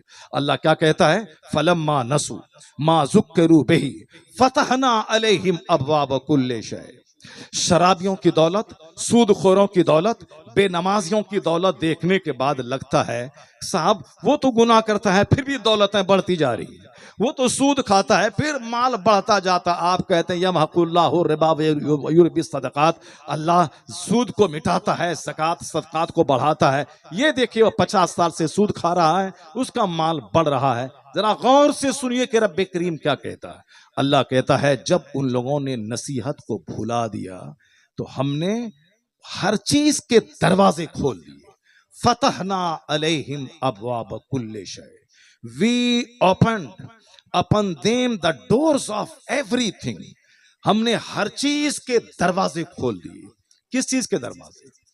दौलत के दरवाजे, सेहत और तंदुरुस्ती के दरवाजे, औलाद के दरवाजे, औलाद की खूबसूरती के दरवाजे, इक्तदार के दरवाजे। अब बंदा जब नेमतों को देखा कह उठा कौन खुदा, कैसा खुदा, इतनी दौलतें मेरे पास हैं कि 7 पुश्त 7 नस्ल मेरी बैठ के खाएगी फिर भी मेरी दौलत खत्म नहीं होगी। अब उसका गुरूर और बढ़ता चला गया, उसकी शरारत और सरकशी और बढ़ती चली जाती है। अल्लाह कहते हैं फलम्मा नसू मा ज़ुक्किरू बिही फतहना अलैहिम अब्वाब कुल्लि शै। जब उनकी शरारत बढ़ी, नसीहत को भुला दिया तो हमने हर चीज के दरवाजे खोल दिए। आप कहते हैं कि वह सूद खा रहा दौलत बढ़ रही है, वह नमाज छोड़ा दौलत बढ़ रही है, वो साहब झूठ बोल रहा दौलत बढ़ रही है, और आप बोलते हैं दरोग रोजी रबकाहत, झूठ रोजी को घटाता है, वहां झूठ भी है, कारोबार बढ़ रहा है। देखिए रब्बे करीम क्या कहता है, जब नसीहत को भुलाया तो हमने हर चीज के दरवाजे खोल दिए। हत्ता इज़ा फरिहू, यहां तक कि जब वह इतराने लगा, मस्त हो गया, भींगे मारने लगा कि मेरी दौलतें मेरे पास हमेशा रहेंगी। हत्ता इज़ा फरिहू बिमा ऊतू, जो नेमतें उनको दी गई उन नेमतों को पाने के बाद उसका घमंड बढ़ गया, उसका गुरूर बढ़ गया, उसका इतराना बढ़ गया, नसीहत करने वाले का मजाक उड़ाने लगा। कौन मौलाना बोलता है कि जहन्नम है, आग है, दुनिया में रुसवाइयां है, बेइज्जती है? कुछ नहीं, सब सिर्फ कहने सुनने की बात है। नसीहत करने वाले को अपना दुश्मन समझता है, जो उसको हराम और हलाल की बातें बताए उसको वो अपना दुश्मन समझने लगता है। मौलाना कोई कॉमेडी सुनाओ, मौलाना कोई कहानी सुनाओ, मौलाना कोई किस्से सुनाओ। आज मुस्लिम सोसाइटी में जुमा के दिन जो इमाम हरामो हलाल सिखाता है, उस इमाम को धमकी दी जाती है कि तुम्हारी नौकरी खत्म हो जाएगी। तुम्हें यह सब बताने की कोई जरूरत नहीं है। कौन इस जमाने में अमल करता है कि नमाज पढ़ो, रोजा रखो, ज़कात दो, हराम से बचो, झूठ मत बोलो, शराब न पियो, ज़िना मत करो, आंख की हिफाजत करो, सूद मत खाओ, माँ बाप को मत सताओ, पड़ोसी से अच्छे सलूक करो। इस पर कौन अमल करता है? कोई कहानी सुना दे, आधा घंटा का खिताब करना है, कोई कहानी सुना दे। तुम्हें तकरीर करनी है 1 घंटा जलसे में, तो तुम्हें कॉमेडी सुना दे ताकि सारे बच्चे हंस हंस के लोटपोट हो जाएं, सब पेट फूल जाए हंसते हंसते। कॉमेडी सुना दो। इस आप मंच पे मदारी आ रहे हैं, मंच पे कॉमेडियन आ रहे हैं, जो मंच कुरान सुनाने का है, जो मंच हदीस सुनाने का है, जो मंच रोने का है, जो मंच गुनाहों पे शर्मिंदगी दिलाने का है, उस मंच को आज कॉमेडी का मंच बना दिया गया। वहां कॉमेडी हो रही है और कॉमेडियन को बुलाया जा रहा है। नफ्स को नफ्स से प्यार होता है, यानी जिसका नफ्स शरीर है वह शरीर को प्यार करता है। और जो जैसा खलीज है, खलीज को खिलासत से प्यार है, बेनमाजी को बेनमाजी से प्यार है, जिसको दीन पर चलना नहीं है उसको इसी तरह मदारी और कॉमेडियन से प्यार होता है। जिसको अल्लाह का डर हो उसको नेकों से प्यार होता है, जिसको जन्नत की फिक्र हो, जन्नत की बात से प्यार होता है, जिसको मुस्तफ़ा से सच्ची मोहब्बत हो वो सुन्नतों से प्यार होता है, सुन्नतों की बात करने वालों से प्यार होता है। और जब कॉमेडियन से प्यार हो जाए समझ लें कि इसका नफ्स नापाक है, इसकी फितरत नापाक है, इसकी सोच नापाक है। यानी जो जिस जिन्स का होता है उसी जिन्स से प्यार होता है। बच्चों को बच्चों से प्यार होता है, बच्चे खेल तमाशे वाले होते हैं, उसको खेल तमाशे वाला बच्चा चाहिए। उसी तरह जिसके दिल में खेल तमाशा है वह खेल तमाशा वालों से प्यार करता है। लेकिन जिसके दिल में अल्लाह का डर हो उसको अल्लाह से डरने वालों से प्यार होता है, अल्लाह से डराने वाली बातों से प्यार होता है। जरा सुनिए गौर से अल्लाह क्या कहता है, जब नसीहत को भुला दिया तो हमने नेमतों के दरवाजे खोल दिए, हर नेमतों के फतहना अलैहिम अबवाब कुल्ले शय, कुल्ले शय के मतलब एवरीथिंग, हर चीज के दरवाजे खोल दिए।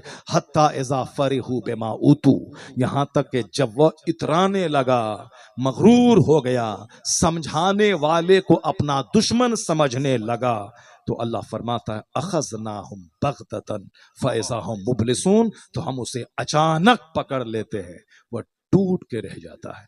कुतिया दाबिरुल कौमिल लज़ीना ज़लमू, जालिमों की बुनियाद काट के रख देते हैं, उसका नामो निशान मिटा देते हैं। 100 साल एक सेकंड है अल्लाह के नजदीक, आपके नजदीक 10 साल 20 साल 50 साल 100 साल, अल्लाह के नजदीक दुनिया बनाने वाले के नजदीक 100 साल एक सेकंड के बराबर है, 400 साल एक मिनट के बराबर है। और जब क़यामत करीब आएगी तो हुजूर फरमाते हैं वक्त इतना तेजी से गुजरेगा कि साल एक महीने के बराबर, एक महीना एक हफ्ते के बराबर, हफ्ता दिन के बराबर, और दिन ऐसा गुजरेगा जैसे कोई चिंगारी भड़की और बुझ गई। और वही लग रहा है, अभी अभी रमजान गुजरा है, अभी तो बकरीद आ गया, अब साहब अभी जुमा गुजरा है, बस अगला जुमा आ गया, अभी जनवरी फर्स्ट ईयर आया है, अभी साहब मई का महीना खत्म होने वाला है, अब आधा साल खत्म हो गया, वक्त बड़ी तेजी से गुजरेगा।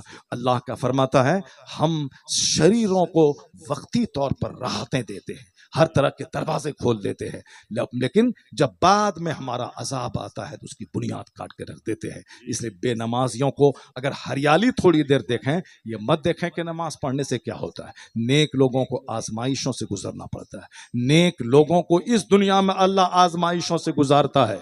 ये दुनिया 100 साल में के अंदर ही दुनिया छोड़ के चले जाना है, और 100 साल अल्लाह के नजदीक एक सेकंड के बराबर है। ये हुजूर फरमाते वल्लाहि मद दुनिया फिल आखिरा इल्ला मिस्र मा यजअलु अहदुकुम इसबाउ हाज़ि फिल यम फलयंजुर बिमा तरजा। हुजूर को कसम खाने की क्या जरूरत है, मगर अपने गुलामों को समझाने के लिए, दुनिया की सच्चाई बताने के लिए मुस्तफ़ा ने कसम खाई।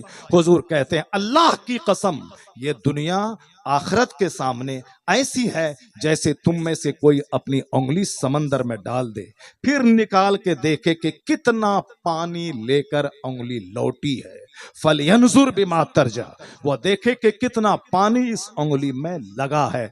समंदर उंगली वहां से निकालें चंद कतरा पानी। हुजूर कहते हैं यही मिसाल दुनिया और आखिरत की है। दुनिया चंद कतरे पानी है, आखिरत अपार समंदर के मानिंद है। यहाँ मेहनतें 8 घंटे दुकान में बैठना यही 2 रोटी के लिए है, और जहां रहना है खरबों साल अरबों साल महासंख्यों बरस, जहां मौत ही नहीं है, मौत को ज़बह कर दिया जाएगा कि आज के बाद कोई मौत नहीं, जहन्नम में जलते रहो सदा, जन्नत में आराम करो सदा। जहां दुनिया में हर तकलीफ के बाद आराम है, आराम के बाद तकलीफ है, यहाँ तकलीफ बढ़ी तो मौत आ गई, बदन ठंडा हो गया। लेकिन मरने के बाद जो दुनिया शुरू होती है वहां मौत ही नहीं है, आग है तो आग है। इसलिए आखिरत की बातें कुरान की हर सूरतों में है, ताकि मुसलमानों के दिमाग में बैठ जाए यह दुनिया एक कतरा पानी है, आखिरत अपार समंदर के है। हुजूर ने कसम खा के अपने गुलामों से कहा, सहाबा कराम कहते थे कुन फिद दुनिया का अन्नक गरीबुन और आबिरो सबील, live in this world as if you are a stranger, you are a traveller. दुनिया में ऐसे रहो जैसे एक अजनबी रहता है, एक मुसाफिर रहता है। इस्लाम के बारे में ज्यादा तबसरा मत कीजिए आप, और बैठ के ये मत बोलिए ईरान में ये हो गया, गाजा में ये हो गया।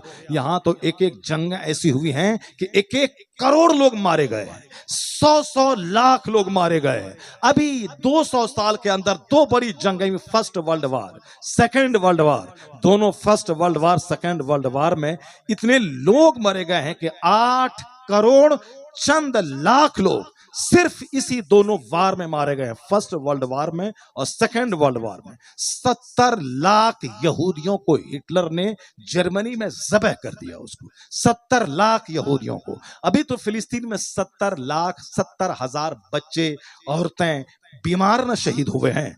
इसको देखकर आप कहते हैं इस्लाम का फ्यूचर क्या होगा, इस्लाम का मुस्तकबिल क्या होगा। मौलाना साहब ये क्या, ऐसा ईरान में ये हो रहा है, वहां ये हो रहा है, ये सब कुछ लई सब विषय कुछ नहीं है।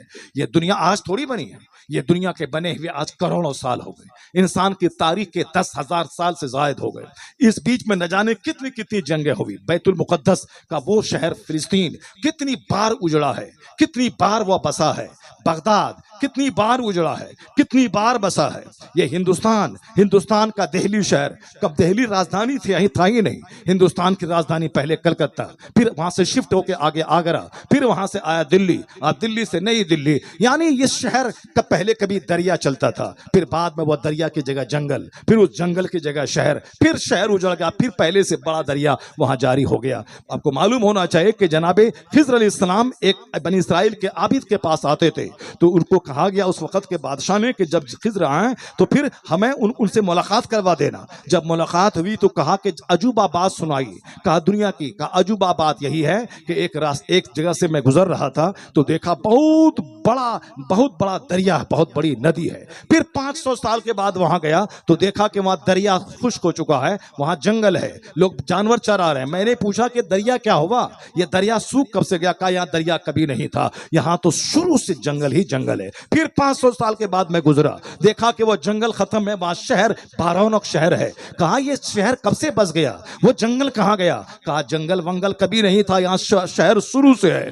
फिर कुछ साल के बाद मैं गया, देखा पहले से बड़ा दरिया जारी है। मैंने कहा शहर क्या हुआ? कहा कोई शहर यहाँ नहीं था, यहाँ दरिया ही बह रहा है। ये दुनिया के अजाइबात में से है कि आज मेरा गांव बसा है, मगर 500 साल के बाद यहाँ जंगल होगा, नदी होगी, समंदर बहेगा, कोई नहीं जानता है। ये दुनिया है, दुनिया के बारे में ज्यादा फिक्र मत कीजिए, दुनिया की जंगों के बारे में ज्यादा टेंशन मत मोल लीजिए। आज कल आप मरेंगे, मरते वक्त जबान पे कलमा जारी होगा या जबान से कुफ्र निकलेगा, खबर में वहां 99 अजदा सांप डंक मारेगा। ईरान अपनी जगह, फिलिस्तीन अपनी जगह, इंडिया अपनी जगह, ममता अपनी जगह, अखिलेश अपनी जगह, पंडित जी अपनी जगह, मोदी अपनी जगह, अमित शाह अपनी जगह। वहां जो कब्र में 99 अजदा सांप मुसल्लत होगा उसका क्या होगा? वहां जो फरिश्ते आएंगे 3 सवाल होंगे, वो आपसे पूछा जाएगा। ये ना पूछा जाएगा कि बंगाल में किसकी हुकूमत बनी, फिर राष्ट्रपति शासन वहां कैसे लग गया, फिर वहां सुप्रीम अधिकारी ने कैसे वो इस्तीफा देने के करीब पहुंच गया। कुछ नहीं, सवाल होगा कि माँ दीनों का, मन रब्बों का, माँ कुंत तकूल फी हक हाज़िर रजल। दुनिया भर की खबरें पढ़ रहे हैं, कल सुबह मौत होगी, फजर के बाद मौत का ऐलान होगा जनाजे का, उसके बाद मेरा क्या होगा कोई फिक्र नहीं है। दुनिया चलाने वाले को छोड़ दीजिए, वह दुनिया कैसे चलाएगा? कुलिल्लाहुम्मा मालिकल मुल्क तुतिल मुल्क मन तशा व तनज़िउल मुल्क मिम्मन तशा। कुरान ने क्या कहा? सारे बादशाहों का बादशाह है वह खुदा, जिसे चाहता है इज्जत देता है, जिसे चाहता है जलील करता है, जिसे चाहता है हुकूमत देता है, जिससे चाहता है छीन लेता है। हुकूमत देना रब का काम, हुकूमत छीनना रब का काम। वह सबसे बड़ा अहकमुल हाकिमीन है, वो रब्बुल आलमीन है, वो एहसनुल खालिकीन है, वो मालिकुल मुल्क है, वो जिसे चाहता हाकिम बनाता है, जिससे चाहता है छीन लेता है। तो काम उसका है दुनिया चलाना। मेरा काम है कि तुमको इबादत के लिए पैदा किया है। वमा खलक़तुल जिन्न वल इंसा इल्ला लियअबुदून, तुमको सजदे के लिए, नमाज के लिए, रोजे के लिए, हज व ज़कात के लिए, अच्छी जिंदगी गुजारने के लिए, अपने हुकूक की अदायगी के लिए पैदा किया है। तू इस पर तू नजर रख कि तू इबादत की तकमील कर रहा है या नहीं कर रहा है, इबादत कर रहा है कि नहीं कर रहा है। तो अपने पर नजर रखिए, अपने सजदों पर, अपने अखलाक पर, अपने आदात व अतवार पर, अपनी एक्टिविटीज पर, अपनी गतिविधि पर, अपने हरकत व सकनात पर, अपनी सुबह शाम पर, अपनी रात दिन पर, अपनी जिंदगी पे नजर रखिए कि मैं कैसे जी रहा हूं।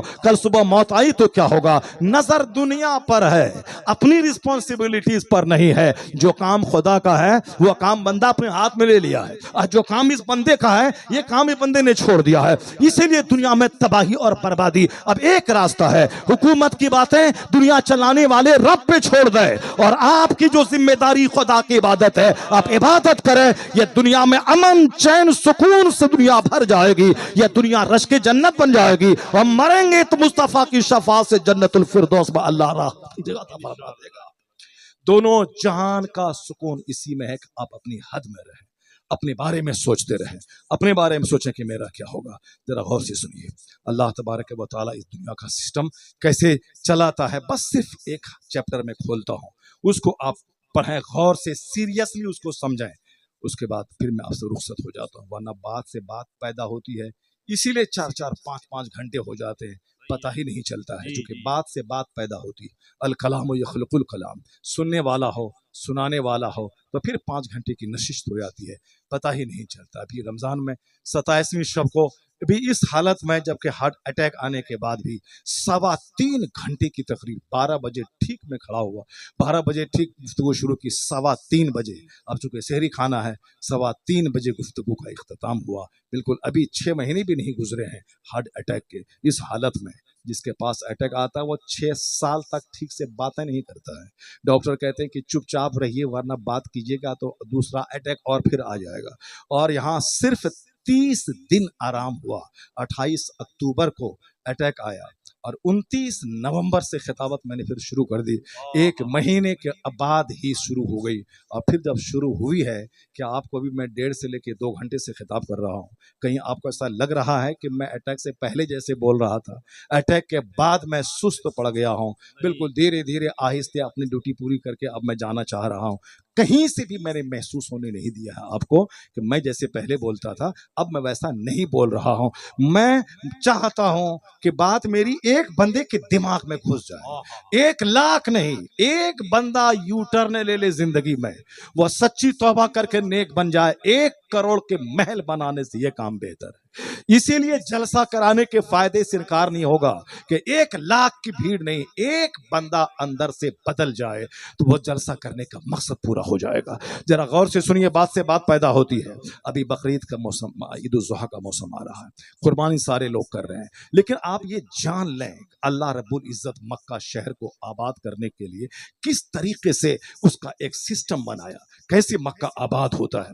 मक्का जहां चारों तरफ चटियल मैदान है, सिर्फ फलकबोस पहाड़ों का सिलसिला है, कोई इंसानी आबादी नहीं है, वहां पानी का इंतजाम तक नहीं है, एक परिंदा नहीं नजर आता था कोई परिंदा रहे। अल्लाह ने जब चाहा इस शहर को आबाद करे तो ऐसा नहीं कि अचानक फरिश्तों की टीम आसमान से उतार दी, अचानक लोगों की भीड़ लग गई, बस एक जादू की छड़ी ऐसे घूमी और पूरा शहर आबाद हो गया। आज वो मक्का दुनिया का सबसे हसीन तरीन शहर, दुनिया का सबसे खूबसूरत तरीन शहर बन गया है, सबसे ज्यादा गहमा गहमी वाला वो शहर। आज की तारीख में पूरी दुनिया से लोग उस मरकज़े इस्लाम पे आज पहुंचते हैं, मगर जहां एक परिंदा तक नजर नहीं आता था। परिंदा जहां होता है, जहां पानी होता है, वहां परिंदा नजर आता है, और जहां पानी ही ना हो वहां इंसान तो दूर की बात है परिंदा तक नजर नहीं आता था। लेकिन जब अल्लाह ने उस शहर को आबाद करना चाहा तो अपने दोस्त खलील से कहा कि अपने बेटे इस्माइल और उसकी माँ हाजरा को मेरे घर के पास ले जाके छोड़ दे। अब जनाब हाजरा को लेके, जनाब इस्माइल को लेके जनाब इब्राहिम अलैहिस्सलाम चले। कहाँ फिलिस्तीन है और कहाँ मक्कतुल मुकर्रमा है। अब आप सोच सकते हैं कि इतना बड़ा सफर सिर्फ अल्लाह के हुक्म की तामील करते हुए शुरू कर दिया। जब यहाँ आए तो जिस जगह सबसे पहले फरिश्तों ने अल्लाह का घर बनाया है, यानी जो बैतुल मामूर, जो आसमान वालों का किबला है आसमान में, उसी की सीध में बिल्कुल नाफ की तरह वह मक्कतुल मुकर्रमा उम्मुल कुरा है, जहां फरिश्तों ने पहले अल्लाह का घर बनाया। उसके बाद फिर अंबिया कराम ने वहां, जनाब आदम अलैहिस्सलाम ने उसकी खुदाई की, फिर उनके बेटे शीस अलैहिस्सलाम ने उनकी खुदाई की, फिर वो ऐसे ही चटियल रहा। जनाब इब्राहिम अलैहिस्सलाम आज से 5000 साल पहले अपने बेटे इस्माइल और अपनी बीवी हाजरा को ले जाकर वहीं छोड़ दिया, वापस चलने लगे। जनाब हाजरा ने कहा कि यहां मुझे छोड़ के क्यों जा रहे हैं। जो इंपॉर्टेंट बात है वो मैं कह रहा हूं, यहां छोड़ के मुझे क्यों जा रहे हैं। यहाँ तो साहब क्या कि इस पीर से मुरीद हुए, कुछ नहीं हुआ इस पीर को छोड़ो उस पीर के पास चलो, वहां कोई पीर है उसको छोड़ो उसके पास चलो। यानी पीर जन्नत जाने के लिए नहीं, अब सिर्फ माल के लिए दुआ करवाने के लिए पीर चाहिए। जिस तरह मज़ारात को मैंने धागा बांध के उसके तकद्दुस को पामाल करके माल चाहिए, उसी तरह हमने पीरी मुरीदी के सिलसिले को भी पामाल किया कि जहां माल मिलेगा, जिस पीर की दुआ से माल मिलेगा वही पीर पीर है, वरना वो पीर नहीं है जो पीर नमाजी तो बना दे मगर माल वाली दुआ ना कर सके। यानी सिर्फ माल पे नजर है। जरा देखिए गौर से, जनाबे हाजरा रज़ियल्लाहु ताला अन्हा कहती हैं कि मुझको छोड़ के यहां से क्यों जा रहे हैं। जनाब इब्राहिम ने कुछ जवाब नहीं दिया, चुप रहे। क्या मतलब? हर बात का जवाब नहीं है कि जो बोले फट से जवाब दे दे, खामोशी भी बहुत बड़ा जवाब है। यहाँ एक जुमला कोई बोला, फौरन दाग दिया पूरी 5 लाख रुपए की कॉन्फ्रेंस, उसी एक जुमले का जवाब देने के लिए सारी एनर्जी झोंक दिया और सब अखाड़े का पहलवान आ गए मैदान में और सब कलाबाजियां करना शुरू किया। ये है वो है, जबान नोच लेंगे, जबान काट लेंगे, बस अखाड़े का पहलवान अखाड़ाबाजी की। चले, कॉन्फ्रेंस खत्म हुई, बेचारा मेहनत करने वाला, भीख मांगने वाला, मजदूरी करने वाला, जलसा करवाने वाला वो किया, और यहाँ अखाड़े का पहलवान हवाबाजी की और चल दिया। यानी एक जुमला कोई बोला फौरन उसको दाग देना है। हिकमत, मसलहत, विजडम ना कोई चीज नहीं है कि खामोशी भी बहुत बड़ा जवाब होती है। कभी कभी घर के प्रॉब्लम्स का जवाब खामोशी है। ऐसा नहीं कि हर बात का जवाब देने के लिए हम पागल हो जाएं। जनाब हाजरा ने कहा कि क्यों छोड़ के जा रहे हैं? जनाब इब्राहिम खामोश है। फिर दोबारा कहती है कि क्यों छोड़ के इस चटियल मैदान में जा रहे हैं? कोई जवाब नहीं। तीसरी बार कहती हैं क्यों छोड़ के जा रहे हैं? कोई जवाब नहीं। फिर चौथी बार कहती हैं क्या अल्लाह का यही हुक्म है क्या? क्या अल्लाह का यही हुक्म है क्या? जनाब इब्राहिम कहते हैं हाँ, अल्लाह का यही हुक्म है। अब जनाब हाजरा का जवाब सुनिए। बुखारी शरीफ हदीस में आया है कि जनाब हाजरा कहती हैं इज़न ला युज़य्यिउनल्लाह, अगर यही बात है कि अल्लाह का हुक्म है, फिर तो मुझे यकीन है कि मेरा खुदा मुझको जाय नहीं करेगा, मेरा खुदा मुझको जाय नहीं करेगा। ला युज़य्यिउनल्लाह, मेरा खुदा मुझको जाय नहीं करेगा। क्या विश्वास, क्या यकीन, क्या अल्लाह की जात पर भरोसा है। यही है इस्लाम की रूह, यही है इस्लाम का फंडामेंट, यही है इस्लाम की बुनियाद, खुदा की जात पर मजबूत यकीन। और कयामत जब करीब आएगी वही यकीन धीरे धीरे कमजोर हो जाएगा। वह अल्लाह रोजी देने वाला है मगर झूठ ना बोलें तो कहां से मिलेगा? अल्लाह रोजी देने वाला है मगर 4 बच्चे पैदा हो जाएंगे तो कहां से खिलाएंगे? अल्लाह रोजी देने वाला है मगर 50 लाख रुपए दे के नौकरी नहीं लेंगे तो बच्चा क्या खाएगा? ये कौन सा यकीन है भाई? यकीन वो है कि बच्चा मरे या जिंदा रहे मगर मैं रिश्वत नहीं दूंगा, मगर मैं झूठ नहीं बोलूंगा।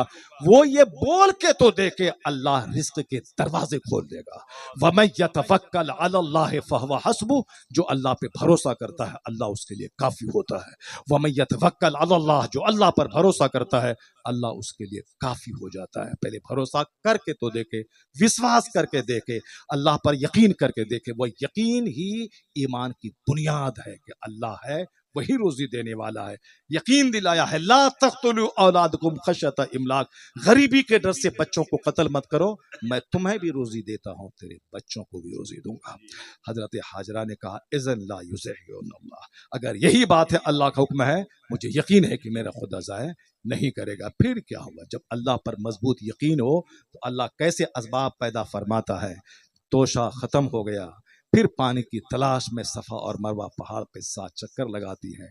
ये अल्लाह पर यकीन, अल्लाह पर विश्वास ने एक ऐसा कुआं, पानी का चश्मा जो दुनिया के सारे समंदर से बड़ा समंदर, जनाब इस्माइल की एड़ी की रगड़ती जगह से वो पानी का चश्मा उबल पड़ा, जिसको देखने बाद कबीले है जुरहुम के लोगों ने जब देखा परिंदा तो सोचा जरूर पानी होगा। नजदीक आके देखा एक खातून, एक बच्चा और एक पानी का मीठा समंदर, कुआं। कहा अम्मी जान मुझे यहाँ बसने दें। कहा बसो मगर कुएं पर मेरा कंट्रोल होगा। कबीले जुरहुम के लोग बस गए, आबादी बसने लगी। जनाब इस्माइल अलैहिस्सलाम जवान हो गए। फिर इब्राहिम अलैहिस्सलाम कभी कभी आते थे देखने के लिए। एक बार जब आए, जनाब इस्माइल इस्लाम की शादी उस कबीले के सरदार की बेटी से हो चुकी थी। आए, देखा कि घर में इस्माइल नहीं है। एक खातून निकली, आपने कहा बेटा इस्माइल कहाँ? कहा वो शिकार को गए हैं। कहा कैसे गुजर बसर हो रहा है? अब वो खातून कहती बड़ी तंगियों से गुजर हो रहा है, बड़ी लंबी हदीस है मगर हमारे लिए जो इबरत का पॉइंट है वो यही है। वो खातून कहती हैं बड़ी मुसीबतों में दिन गुजर रहे हैं। जनाब इब्राहिम अलैहिस्सलाम ने कहा इस्माइल आ जाएं, मेरा सलाम कह देना और कह देना कि गय्यर अतबत बाबी, दरवाजे की चौखट को बदल दे। चुनांचे जनाब इस्माइल आए, आपकी बीवी ने सलाम आप सलाम अर्ज का, एक ज़ईफ बूढ़ा शख्स आया था, उसने सलाम किया है। आपने कहा कि वो बूढ़ा शख्स मेरा बाप था, तुम्हारी बात से मेरे बाप नाराज हो गए, तुमने जो कहा बड़ी तंगियों से गुजर बसर हो रहा है। और मेरे बाप ने कहा चौखट को बदल देने का, इसका मतलब तलाक देने का। जनाब इस्माइल खूबसूरत जवान बीवी को तलाक दे दिया, बाप की मर्जी को देखकर। खूबसूरत जवान बीवी को तलाक दिया क्योंकि उसी पर कयामत तक की एक जबरदस्त नस्ल तैयार होने वाली। उसी मक्के में कबीले कुरैश, उस कुरैश में बनु हाशिम में अब्दुल मुत्तलिब के खानदान, उसी में हजरत अब्दुल्लाह, और उसी खानदान से पैदा होने वाले हैं मोहम्मदुर रसूलुल्लाह, जो दुनिया का सबसे फाइनेस्ट और प्योरेस्ट इंसान। माँ अगर कमजोर हुई तो बच्चा कभी दबंग नहीं पैदा होगा, क्योंकि माँ का ब्लड बच्चे में शामिल होता है। एक कमजोर खातून जो कहती है कि बड़ी तंगियों से गुजर हो रहा है, उसके पेट से कोई जबरदस्त नस्ल पैदा नहीं हो सकती। जनाब इस्माइल ने तलाक दे दी। अल्लाह ने उससे बेहतर बीवी दूसरे कबीले के सरदार, दूसरे यूनिट के सरदार की शहजादी से आपका अक्द हुआ। फिर जनाब इब्राहिम आए तो इस्माइल घर पे नहीं थे। खातून निकली, कहा इस्माइल कहा शिकार को गए हैं। कहा कैसे गुजर बसर हो रहा है? खातून कहती है कि हर हाल में अल्लाह का शुक्र है, हर हाल में अल्लाह का शुक्र है। मेरी माँ बहन बेटियां अगर गौर से कहीं से सुन रही हैं, वह गौर से सुन लें। सिर्फ जबान कैंची की तरह चलाना और शौहर पे फरमाइशात का बोझ डाल देना और हमेशा फोन करके अपनी माँ और अपने बाप, अपने मैके वालों से अपने शौहर के घर वालों की शिकायतें करना एक इनकम्प्लीट और एक कमजोर नस्ल की बुनियाद आप कायम कर रही हैं। कभी आपके कोख, आपके पेट से एक जबरदस्त औलाद पैदा नहीं होगी। कमजोर माँ की औलाद, कमजोर जैसी जमीन वैसी फसल, जैसा दरख्त वैसा फल। अगर औलाद चाहिए जबरदस्त तो माँ जबरदस्त हो, बाप जबरदस्त हो। जबरदस्त का मतलब किरदार जबरदस्त हो। खातून कहती है कि हर हाल में अल्लाह का शुक्र है, अल्लाह का शुक्र है। जनाब इब्राहिम ने कहा इस्माइल आ जाए तो कह देना सबित अतबत बाबी, कह देना दरवाजे की चौखट को साबित रखे, इसको बदले नहीं। जनाब इस्माइल आए, आपकी बीवी ने कहा